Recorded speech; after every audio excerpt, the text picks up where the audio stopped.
Hello, I'm A.R. Bernard, and I want to thank you for tuning into our program today. Today, I have a very special guest with an interesting story, especially as we see guys like Tiger Woods change the face of golf in the past decade. My guest is Christopher ARCENEAUX, and I'm going to call you Chris. Is that okay, Chris? That's fine. Now, before you're about to make a very important life change decision, because you're leaving the security of a regular job, and be careful how I say that, because this is going to become your regular job, and it's going to affect your family and everything. So, but before we talk about that, I'd like to know your journey prior to that, because you're about to go into full-time golf, pursuing PGA, right? That's correct. What were you doing before that? I was when I first moved to New York, I started off as a car salesman.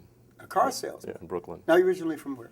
Louisiana. Louisiana? Lafayette, Louisiana. Lafayette, Louisiana. And you came to New York when?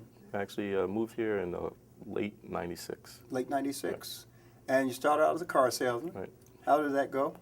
Well, I think the question I always get asked, how was New York? I think the way I could explain it, being what I would say a country boy from the South, was like going to the radio and turning to full blast. You never know what you're going to expect. But it was very interesting when I first got here.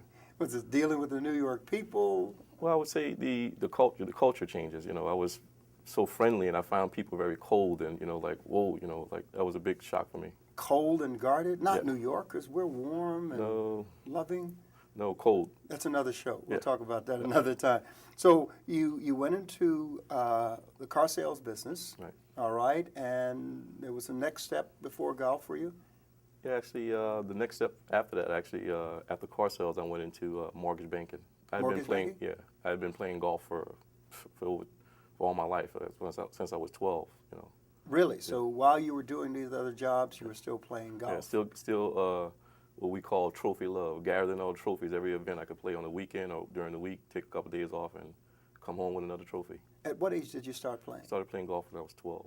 12 years old? Yeah. How did you get interested? A 12-year-old interested in golf, and this goes back a few years. Yes.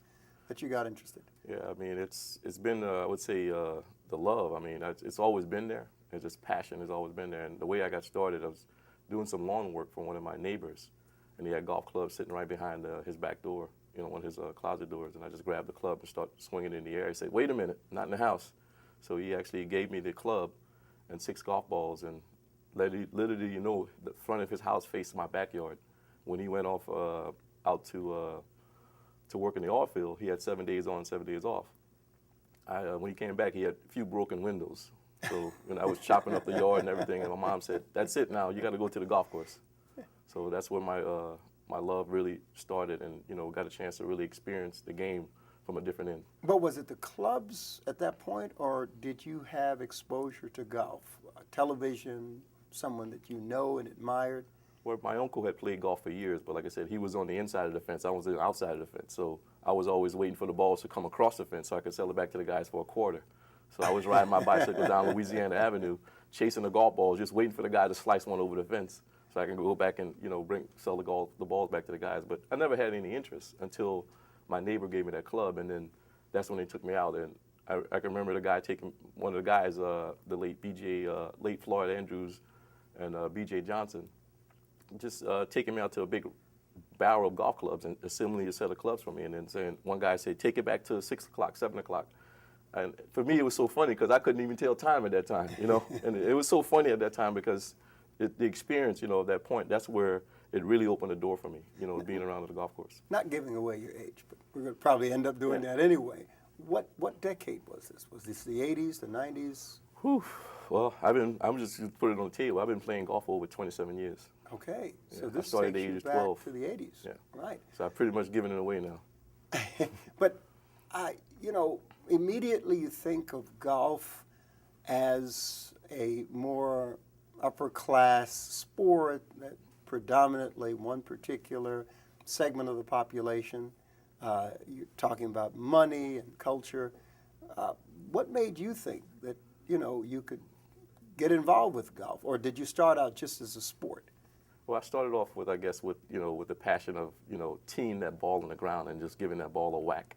I started off with that, and then as I around the golf course, the guys say, this kid's not going away, so we got to do something for him. They provided me with memberships to the golf course, gave me a job. I was washing the golf course, picking up, keeping the golf course clean. So my uncle pretty much, he opened that door for me. And a lot of the guys around, they took attached to me, so they said, let's work with this young man. Was this in Louisiana? In Louisiana. Really? Yeah.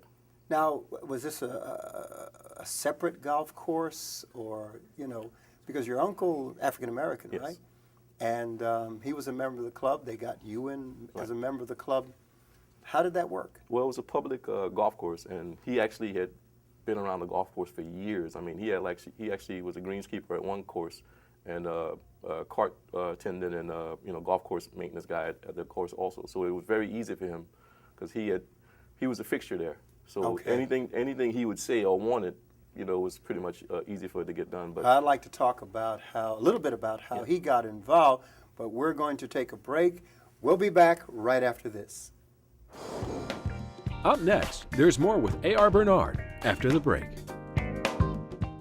What is happiness, and where do you find it? From author and spiritual leader A.R. Bernard comes a powerful evangelical tool to help you achieve happiness. In this 52-week devotional, Pastor Bernard guides you through the simple steps to a life of joy. Looking for the perfect gift? Give Happiness Is to your friends and family anytime someone needs to feel the healing touch of God in their lives. Happiness Is, available now at all major retail and online bookstores. I've got some great news. Today we're witnessing one of the most evangelistic times in human history. We're seeing people from all over the world searching for meaning and purpose in their lives. And now, some even better news. You and I have the answer. Only God can satisfy the longing and emptiness in their hearts. Every week, through programs like this, we're getting out a message of hope and encouragement. If you're already a partner in these efforts, I want to thank you for your support personally. If you haven't become a partner yet, I'm inviting you to call us at 1-800-687-1777. Become a covenant partner today. Help us change lives by spreading the good news of God's love and power in Christ. As a partner, I look forward to sending you words of encouragement and giving you biblical truths that are designed to strengthen your faith. Please join me, recognizing that we are a part of something that's much greater than ourselves. Call now, and may God richly bless you. Join A.R. Bernard, pastor of Christian Cultural Center, on a journey of spiritual growth while spreading the message of Christ to the world. Learn more about becoming a covenant partner by calling 1-800-687-1777 or by logging on to arb.tv.